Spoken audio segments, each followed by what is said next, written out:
দিবে। এজন্য বলি যুবক রে, তোমার হয়তো দাম মেয়ের কাছে না হইতে পারে, তবে তোমার মার কাছে তুমি স্বর্ণের চাইতে বেশি মূল্যবান। যুবক ভাই কথা বলেন ঠিক কিনা? যুবক ভাই মনে রাখবাম, যেই মেয়েটা তোমাকে অনেক কিছু বললো, যেই মেয়েটার কারণে আজকে তুমি কষ্ট পাও, আরে যুবকরা আজকে আমাদের পৃথিবীর মানুষদের নিয়ম হইল কষ্ট পাইলে নিজেকে ভেঙ্গে ফেলে দেয় আর সামনের দিকে অগ্রসর হয় না। কিন্তু মনে রাখবেন, হুকুকুল ইবাদ, হুকুকুল ইবাদ আর হুকুকুল্লাহ, আল্লাহ তাআলার সাথে যে শিরিক ব্যতীত যা গুনাহ করে আল্লাহ তাআলা মাফ করে দেন। কিন্তু বান্দার সাথে যদি কোনো বান্দাকে কষ্ট দেয়, যদি কেউ কোনো বান্দাকে কষ্ট দেয়, আমার আল্লাহ তাআলা ওই ব্যক্তিকে মাফ করে দেয় না। আর যুবক ভাই মনে রাখবা, যে তোমাকে ছেড়ে গেছে, যে তোমাকে কষ্ট দিল, মনে রাখবা পৃথিবীর জমিনে তোমাকে আল্লাহ তাআলা শিক্ষা দিতেছে যে আল্লাহ ব্যতীত কেউ তোমার আপন। কথা বলেন ঠিক কিনা? পৃথিবীর জমিনে কেউ কাউকে কষ্ট দিয়ে শান্তির ভিতরে থাকতে পারেনি। রাগ করতেছেন? মুসলমান ভাইরা, আমার দিনাজপুরের ভাইরা, আমার বাবাজিরা, আর কোনো দিকে নজর নাই। আর মাত্র 5-7টা মিনিটের মধ্যে আমি নিজেই স্টেজ ছাইরা দিব। রাত্র গভীর হয়ে যায়, অনেক কষ্ট করে চলে এসেছে। আব্বা জান, যেহেতু মুসাফির মানুষ, একটা মানুষও কোনো দিকে নড়াচড়া নাই। আমার বন্ধুরে কোনো দিকে আর তাকানো যাবে না।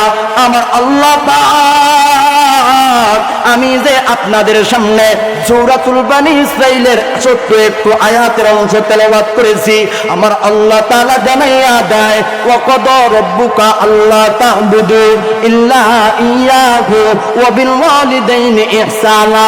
আমার আল্লাহ তাআলা জানাইয়া দেয়, আল্লাহ তাআলা ছাড়া কারো ইবাদত বندگی করা যাবে না, আল্লাহ তাআলা ছাড়া কাউকে আর উপাস্য বলে গ্রহণ করা যাবে না। কিন্তু আমার আল্লাহ তাআলা এরপরেই জানাইয়া দেয়, তোমরা তোমাদের পিতামাতার সাথে ভালো ব্যবহার করো।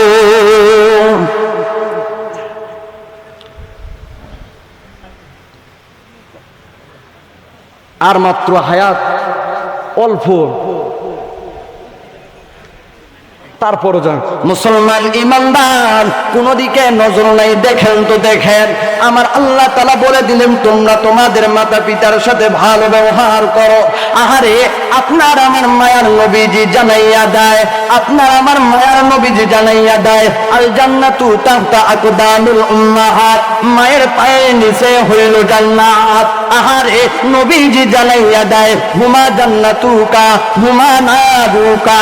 আহারে, আমার নবীজি জানাইয়া দেয়, তোমাদের মা বাবাই হইল তোমাদের জন্য জান্নাত, তোমাদের মা বাবাই হইল তোমাদের জন্য জাহান্নাম। যদি মা বাবার সাথে ভালো ব্যবহার করো, আমার আল্লাহ তাআলা তোমাকে জান্নাত দিয়া দিবে। যদি মা বাবার সাথে খারাপ আচরণ করো, আমার আল্লাহ তাআলা কিন্তু তোমাকে জাহান্নাম দিয়া দিবে। আমার ভাইরা, আমার বন্ধুরা, এইবার লক্ষ্য করেন, আহারে 2-4 মিনিটের ভিতরে যেহেতু অল্প সময়, আর আমার হায়াতের আপনারা একদম ঘড়ির টাইম অনুযায়ী ইনশাআল্লাহ ছেড়ে দিয়া দিব। মুসলমান ইমানদার, দেখেন তো দেখেন ওই মাটা কেমন। আহারে, জানি না এই ময়দানে কার জানি না মা নাই, কার জানি না বাবা নাই। কোন মানুষটা নিজের মা বাবাকে নিজ হাতে মাটি দিয়া চলে আসছে।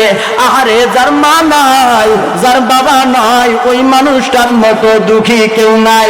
মুসলমান ইমানদার, এই যে ঈদ গেল, একটা যুবক দেখতেছি ঈদের দিনে কবরের পাশে যাইয়া কান্না করে। যুবকটাকে জিজ্ঞাসা করা হয়, যুবক রে, ঈদের দিনে কেন তুমি কান্না করো? কার জন্য কান্না করো? আমারে ঈদের দিন তো খুশির দিন, কেন তোমার চোখে আজকে পানি দেখা যায়? কয় ভাই জানেননি? জানেননি? আহারে, গত ঈদে আমার মা বাবা বেঁচে ছিল, মা বাবার দোয়া নিয়া ঈদের ময়দানে যায়, আনন্দ যেন ভরপুর ছিল, পুরা আমার চেহারায় হাসির একটা ছাপ ছিল। কিন্তু এই ঈদেও যখন আমি মা বাবার কাছে দোয়া নেওয়ার নেওয়ার জন্য, যখন মা বাবার কাছে দোয়া নেওয়ার জন্য যখন দরজাটা খুলছি, হঠাৎ কইরা স্মরণ হইয়া গেছে আমার যে মা নাই, আমার যে বাবা নাই। আরে জানি না কার মা নাই, জানি না কার বাবা নাই। কোন মানুষটা মা হারাইয়া বইসা গেছেন, কোন মানুষটা বাবা হারাইয়া বইসা গেছেন। আমার নবীজি মায়ের প্রতি দুর্বল ছিল। আল্লাহর নবীজির প্রিয় সাহাবী হযরত আনাস, আরে প্রতিদিন যখন বাড়িতে আসে নবীজির দরবার থেকে, মাকে সালাম দিয়া ঘরে চইলা যায়। মা তো মা হয়, হঠাৎ করে মা তাকাইয়া দেখে আনাসের পেটে কিছু নাই। মা বলে, আনাস রে বাবা তুমি কি খাও নাই? কয় মা নবীজি যদি খানা খায় আমি আনাস খানা খাই। আনাসের মা কিছু বললেন না। আরে ওই দিন এমন করে চলে যায়। আরেকদিন আনাস আসতেছে, ওই দিন দেখতেছে আহারে আনাস ওই দিন যেন আনাসের পেটে কিছু নাই। কিন্তু হঠাৎ করে আনাস তার মাকে সালামটা দিয়া খুব তাড়াতাড়ি বেটের মধ্যে চলে গেল। বিছানার মধ্যে যাইয়া আনাস এবার শুইয়া গেল।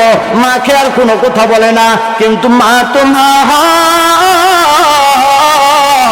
মায়ের মতো পৃথিবীতে আপন কেউ হয় না।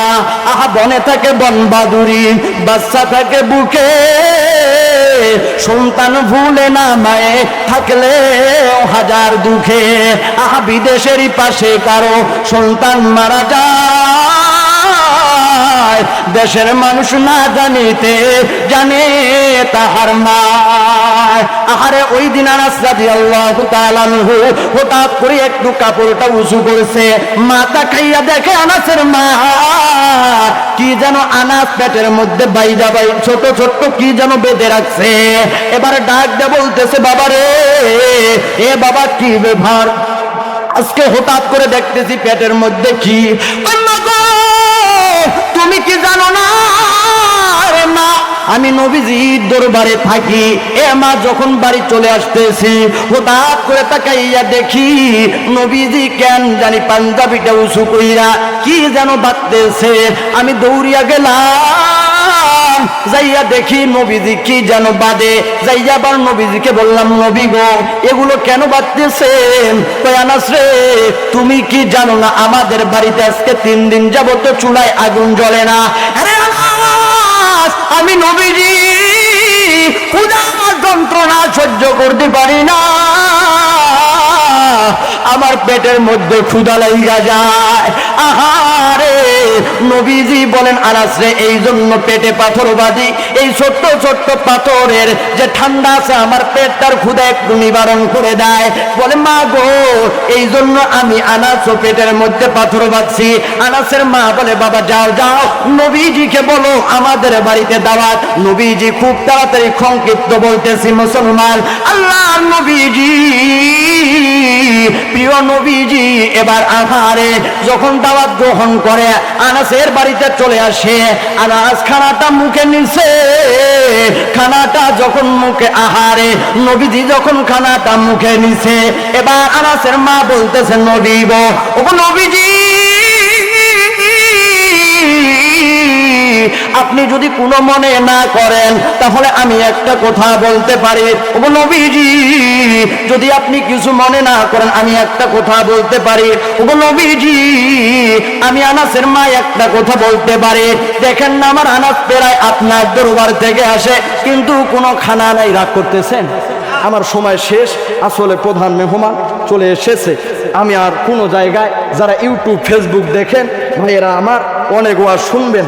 আল্লাহ অল্প বয়সে আপনাদের দোয়ায় পুরা বাংলাদেশ এই অল্প বয়সে এলেম নাই কালাম নাই, আল্লাহ চেয়ারটাতে আপনাদের দোয়া নেওয়ার জন্য শুধু আসছি।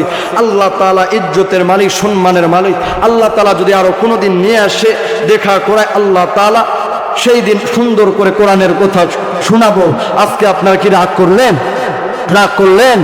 ষোলো ষোলো দিনাজপুরবাসী, ষোলো ষোলো ঠাকুরবাসী, ষোলো দিয়া মন ভালো লাগলো আপনাদের ৭৪তম ইসালে সবের মাহফিল আয়োজন। আজকের আমাদের প্রধান বক্তা আন্তর্জাতিক খ্যাতি সম্পন্ন মুফাসসির কোরআন হাফেজ মাওলানা মাহফুজ মাহফুজুর রহমান জানেন গো সবাই, আরো আছেন এই এলাকার মুসলমান সবাই। সবাই মোরা মালিকের গোলাম, সবাই মোরা আল্লাহর গোলাম, জান্নাতে যেতে চাই। কারা কারা জান্নাতে যাবেন হাতের লারা দাল্লাহ। নারে তাকবীর, আরো জোরে বলেন না নারে তাকবীর। শোনো শোনো ঠাকুরানি হাতবাসী, শোনো শোনো ঠাকুরানি হাতবাসী, শোনো তিয়া মন। ভালো লাগলো আপনাদের এই মাহফিলায় গো জোহন, ভালো লাগলো 26 সালের মাহফিলায় গো জোহন, ভালো লাগলো 10 মুহররমের মাহফিলায় গো জোহন। আজকের মাঠের অতিথি সভাপতি সবাই ভালো লোক ভাই, একসাথে সবাই মোরা জান্নাতে থাকতে চাই, ঠিক নাম। আরে সবাই মোরা মালিকের গোলাম, জান্নাতে যেতে চাই। কারা কারা জান্নাতে যাবেন আল্লাহু আকবার ফায়া দেন না ভাই। যে আল্লাহু আকবার আওয়াজ দিতেছেন, কিছুদিন পর আপনাদেরও পিঠে কিন্তু মার পড়বে, এজন্য গর্জন দিয়ে বলেন আল্লাহু আকবার। আরো আওয়াজ দিয়ে বলেন আল্লাহু আকবার। সোনার বাংলাদেশে কোরআনের কথা চলবে ভাই, নতুন করে বাধা দিলে সরাসরি জুতা দিয়ে ঢাল দিতে হবে তাই। কথা বলেন ঠিক না? কারা কারা রাজি তোমরা আসো ভাই, শেষে একটা বার আল্লাহু আকবারে ফায়া দেন না ভাই। আরো জোরে বলেন আল্লাহু আকবার। আলহামদুলিল্লাহ, দোয়া চাই আল্লাহ তাআলা কবুল করুক সবাইকে আমাদেরকে যেন আল্লাহ তাআলা সুস্থ রাখেন। যারা দূর প্রান্ত থেকে অনেক যুবক ভাই এসেছেন, ফেসবুক ইউটিউব কিংবা বিভিন্ন প্ল্যাটফর্মে দেখেন, আপনারা ফেসবুক ইউটিউবে হাফেজ জাহিদুল ইসলাম পঞ্চগড়ি সাজ দিল ওয়াজ গজল পেয়ে যাবেন ইনশাআল্লাহ। দেখা হবে কোরআনের ময়দানে। নাসরুম মিনাল্লাহি ওয়া ফাতহুন করিব। আসসালামু আলাইকুম ওয়া রাহমাতুল্লাহি ওয়া বারাকাতুহু। আলহামদুলিল্লাহ, এতক্ষণ পর্যন্ত আমাদের সামনে দীর্ঘ সময়